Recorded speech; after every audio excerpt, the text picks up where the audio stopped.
Благодарам.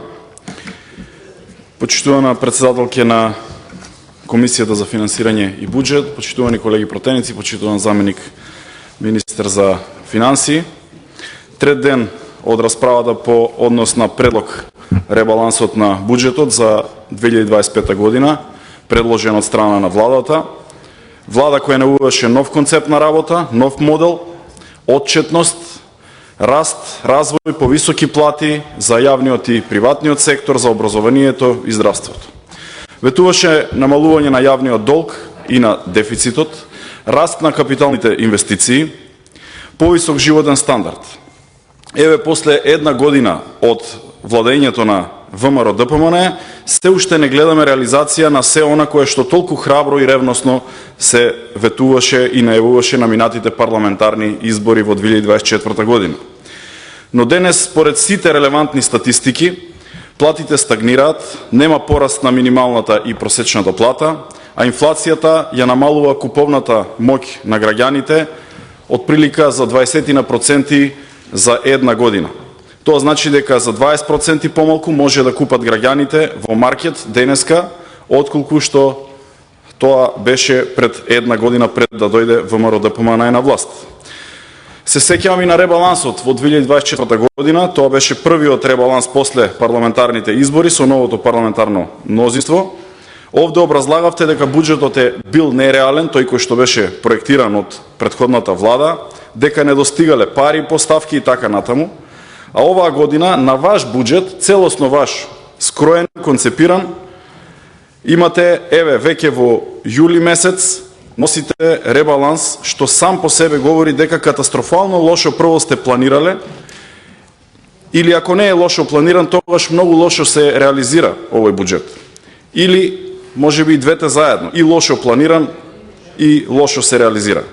Но политички гледано, не слушам денеска таков наратив од ВМРО-ДПМН, зошто толку рано се прави ребаланс, дали нешто фали, дали лошо е планиран, дали лошо се реализира и така натаму. Тоа изостанува единствено и само затоа што сега сте на власт, а и самите длабоко во себе знаете дека и овој ребаланс е надвор од реалноста, исто како што беше и проектирањето на буџетот за оваа 2025 година. Ке започнам во делот на економијата. Прво се наметнува прашањето за јавниот долг.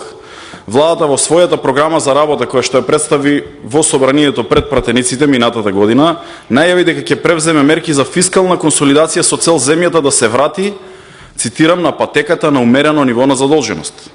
Понатаму, на серија пресконференции од ВМРО-ДПМН во време кога беше опозиција, пред парламентарните избори, велевте дека сме презадолжени со висок јавен долг од 8,5 милиарди евра. Денеска Светска банка вели, јавниот долг во Македонија е значително зголемен и сега е на ниво на 62,4% од БДП.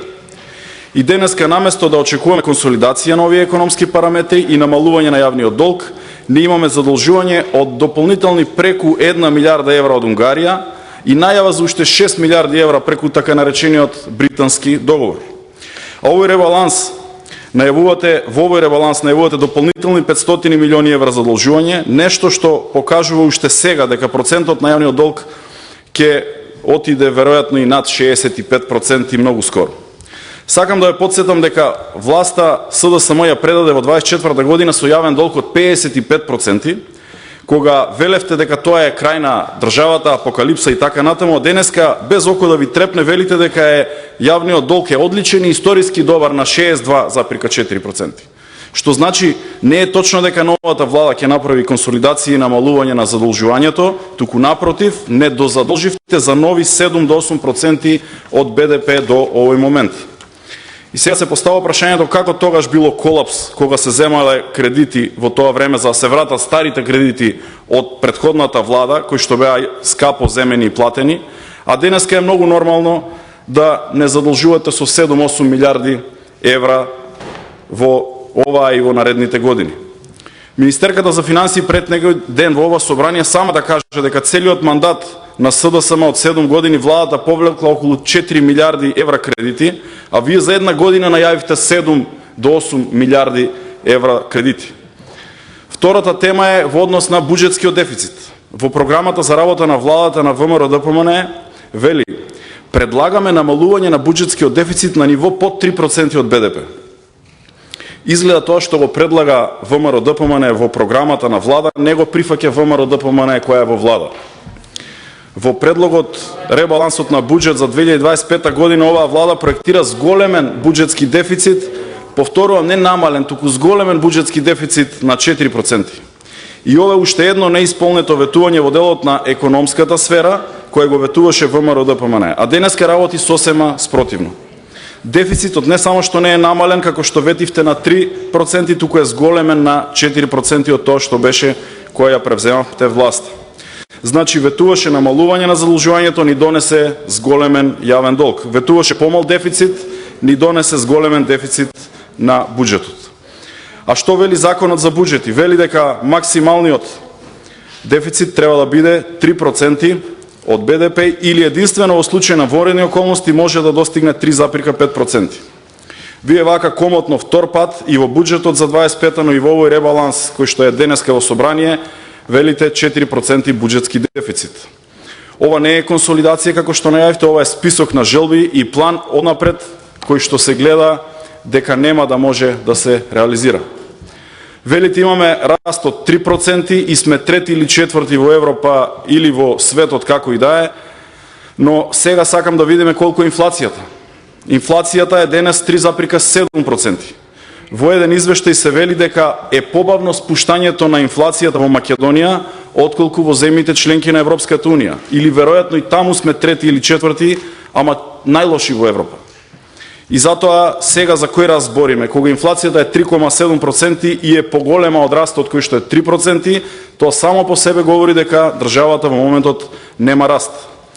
Она што се гледа од овој буџет е продолжување на праксата на проектирање на максимални граници и најголемо трошење до денеска во независна Македонија. Според потоците на Народна банка во однос на последниот квартал од 24 година, странските директни инвестиции се намалени за 261 милиони евра, од 397 на 135 милиони евра, односно за 2/3 се намалиле. Понатаму во буџетот не гледам дека се проектирани парите за големиот инфраструктурен проект за брзата пруга, која ја најавивте дека ќе започне во септември или во ноември или декември или можеби во 26-та година, како што најави министерката за финансии. Не гледам пари за нов експресен пат Кочани Делчево или например за Радовиш Струмица или за Струмица Ново село, Велес Чашка Прилеп, Битола СНС, ова се ветување од програмата на ВМРО-ДПМН и на владата. И кој е главниот или главните проекти кои ќе ја влечат економијата и денеска, но и во идниот период? Тоа се коридорите 8 и 10D, кои токму поради тоа што претходната влада на СДСМ инсистираше и го воведе овој нов модел на изградба со корекцијата во законите на проектирање и градба паралелно, денеска со одлична динамика се градат овие проекти и повторувам за кој што се фрлаше дрва и камења по нас. Освен ова, не гледам ништо друго како визија на оваа влада за раст на економијата. И тоа е проект, овој проект, таков раст е единствен проект кој што го дава овој раст во државата. Дополнително, овде би ги споменал општинските проекти од локалните патишта кои што беа започнати од претходната влада и гледам дека продолжуваат со реализација. Продолжува и со реализација втората фаза од пругата од коридорот 8.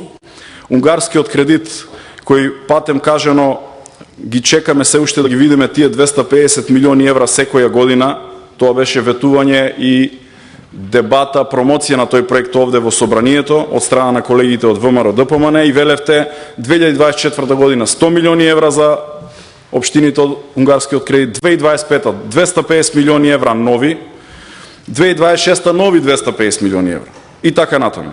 Но тоа е за пиар. А кога ја гледаме реалноста во бројки е следна. 2024 година се реализирани 0 денари од унгарскиот кредит. Во 2025 година во овој ребаланс се предвидени само 115 милиони евра за до крајот на оваа 2025 година, под услов ако успеете да ги реализирате. И кога веќе промашивте, фере и честно да излезете да кажете, еве погрешивме, не реализиравме 100 плюс 250 плюс 250, туку до денеска за година и пол оваа влада до крај на 25 година очекуваме да реализираме 115 милиони евра. Најавувавте раст на економијата преку големи проекти кои ќе бидат мотор на економијата, но бројките покажуваат дека помина половина година, а капиталните инвестиции се на ниво од околу 23%. Најниско ниво кое верувам дека никој, ниту од вас, не очекуваше дека може да се предвиди или го предвидуваше, и ако одите по овој тренд на реализација до крајот на годината, ќе имате не повеќе од 45 до 50% реализирани капитални инвестиции, освен ако не ги скратите пред крајот на годината, па процентот да биде малку повисок. Ќе продолжам понатаму, ќе искоментирам неколку ставки од овој ребаланс на буџет. За привремени вработувања во буџетот за 25-та предвидувате 306 милиони денари, па сега ви било малку, па дополнително покачувате овде на 367 милиони денари со ребалансот пред избори, што веројатно значи и партиски вработувања во администрацијата, или над 2 милиони евра повеќе од 24-та година кога СДСМ ја проектирал оваа ставка. Ставка стоки и услуги, зголемување на 74,1 милиарди денари, во споредба со таа влада на СДСМ за 24-та година, покачување од 9 милиарди денари повеќе за стоки и услуги. Договорни услуги, покачување од 8 милиарди денари во споредба со претходната влада за 24-та година. Социјални надоместоци, во споредба со таа влада во 24-та година, намалување за околу 7 милиони евра за најранливите категории на граѓани. Купување на возила зголемено за 3 пати во однос на 24-та година.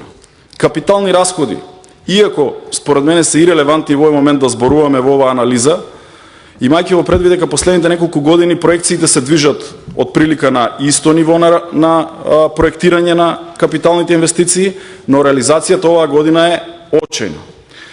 Така што денеска може да пишете, не мора 770 милиони евра, може 2 милиарди евра да пишете за капитални инвестиции, но реалноста е дека на половина од годината реализацијата е 180 милиони евра, или како што реков 23%.